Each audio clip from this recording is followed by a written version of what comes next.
So the daily problem is jump game 4, and it's a pretty good one. So you can pause to read it.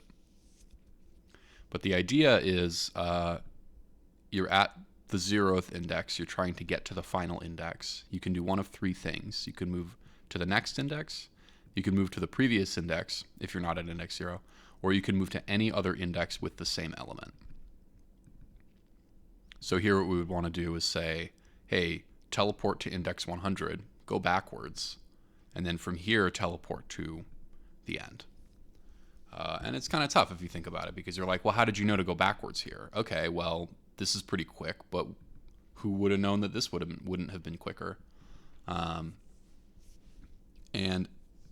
that's what makes this a dynamic programming problem. You're trying to optimize something.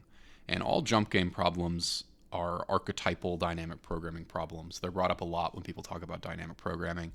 They also have this weird feature where they're sort of not dynamic programming. Like, dynamic programming isn't an algorithm. Dynamic programming is an approach to programming. It's a sort of a strategy that you might employ. And what that strategy is searching through a state space and keeping track of things. So here we want to treat this like a state space. I think that's the really important thing to get from this question is how can you garner and think about a state space? This is a question, and it's reflected with its upvote to downvote ratio for being a hard with a not great acceptance rate. It's a question about conceptualization. Once you're able to conceptualize this appropriately, it's really easy. If you're not able to conceptualize it appropriately, then it's more difficult. And you want to conceptualize this as a series of states that are interconnected. And other jump game problems like jump game 1 and 2, I want to say, you can do them greedily. So in a way, it's dynamic programming, and in a way, it's like not dynamic programming at all. And I notice sometimes people get irritated at the thought that those are considered to be quintessential dynamic programming questions, because in a way they're not, and in a way they're only sort of a dynamic programming problem. This is similar. This is similar because in a way it's not really dynamic programming, it's just a traversal through a state space. But in another way, that's almost the definition of dynamic programming. So what am I talking about when I'm talking about the state space thing? So let's pop into Excalidraw here. That was this weekend's competition. It was a good one. So we got this and we say, okay, we're starting here and we're trying to get here. So ultimately what we're trying to do is go from this index to this index. All right, simple enough. And then I'll just write up here like indices. And what we can do at any moment here, we can make two choices. So let's put another row and say, okay, we got the same thing. And there's two things we can really do. There's go to negative 23 and go to 100. And then it's the same question for each of these. It's, okay, well, we're trying to make it from each of these to the end. How do we do that? Well, from these, we can say, hey, from this negative 23, there's two things we can do. There's go to 100, go back to 100, and go to this negative 23. And, go to the negative 23 in another way, I guess, because it's also the same element. For this 100, there's two choices. There's go back to this 100. Sorry, three choices. And then there's go to this 404. Spoiler alert, that's what we want to do. And then go to this 23. So now we have a new set of nodes. And what these nodes sort of represent is, you can almost imagine this like an I by J matrix, an X by Y matrix, where we're at a given index, and then also we're at a given number of moves we've made.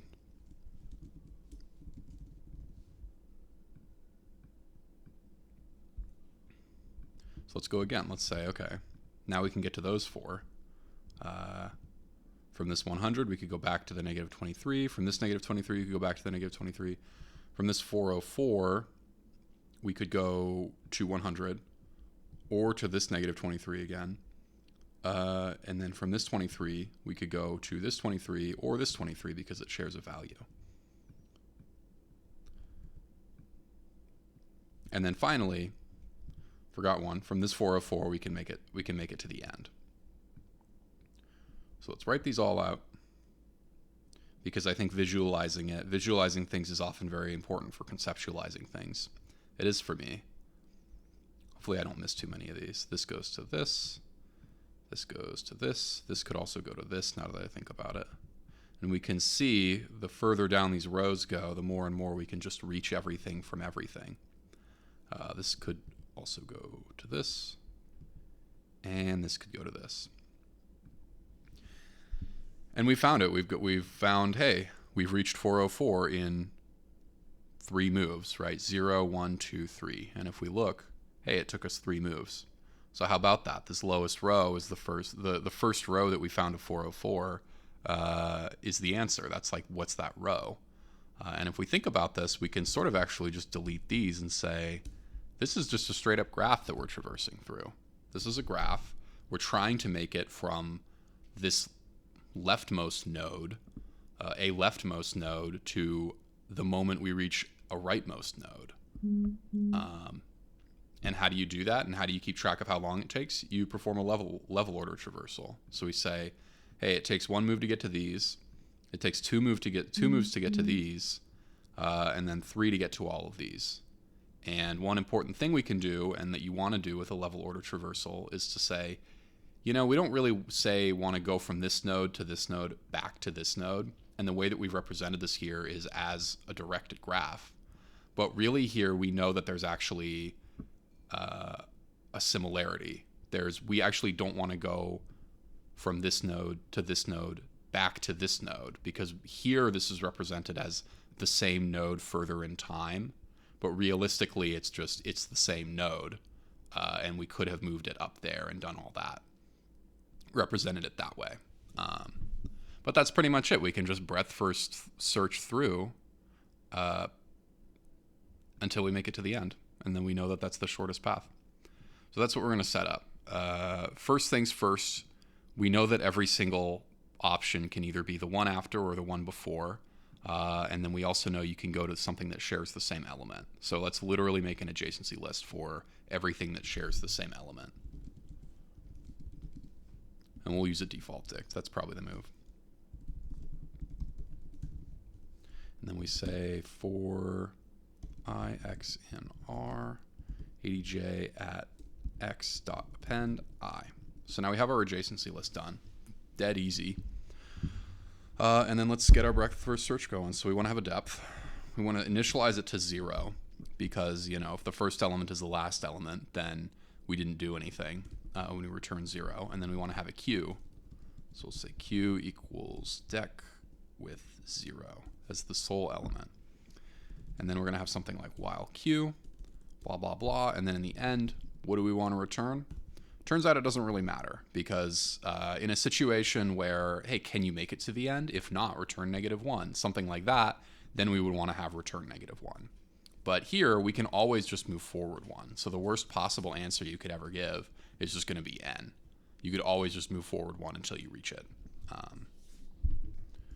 So in this situation, there's going to be some sort of return statement in here where we're going to check, hey, are we at the final thing? And while I'm at it, I might as well say length equals n equals length of r. So here, we're going to do a pretty boilerplate level order traversal. There's a lot of this. I'm sure I've made videos on this. I know probably millions of other people have. We're going to say c equals length of q for blank in range c. Do something, and then in the end, depth plus equals 1. So we're saying take the entire queue, parse it, this chunk at a time, and then we're probably going to get another queue that's like roughly twice as big or whatever, and then parse that one, and then get another queue, and so on, another iteration in the queue. And then for each time we parse it, we want to say cur equals q.pop, and then there's 3 things we can potentially do. So we want to say if cur is not equal 0, and r at cur -1. Actually, we'll just have our scene set be the indices. So cur -1, not in scene. In this situation, we can say q.append left cur -1. And here we need a little scene set. So we'll say scene equals set. Okay. And then this represents if we try to move left.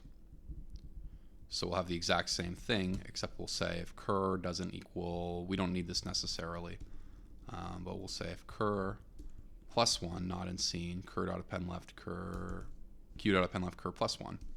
And here the reason why we don't need to include if cur doesn't equal n, because what if we go off the end, is because the moment we have if cur equals n minus 1, return depth. And then finally we want to say something like for, we'll just say next node in ADJ at r at cur. So for everything that shares a value with cur, also append that. So we'll say if next node not in scene, q dot append left next node. Cool. So if we run this now, this will always run until this is reached, and then we'll return the depth. Oops, this is enumerate r.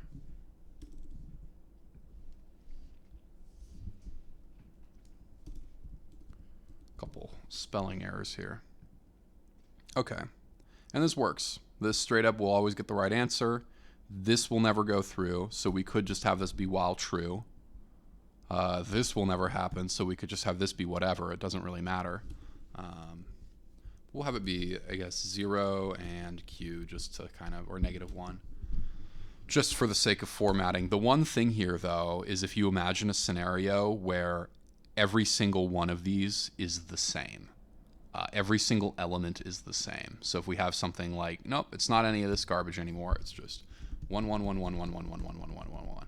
And what'll happen is this one will be in the queue, and it'll say, okay, cool, check this one, and add it. And then it'll say, oh, we also need to add stuff to scene, actually. So scene.add cur plus 1.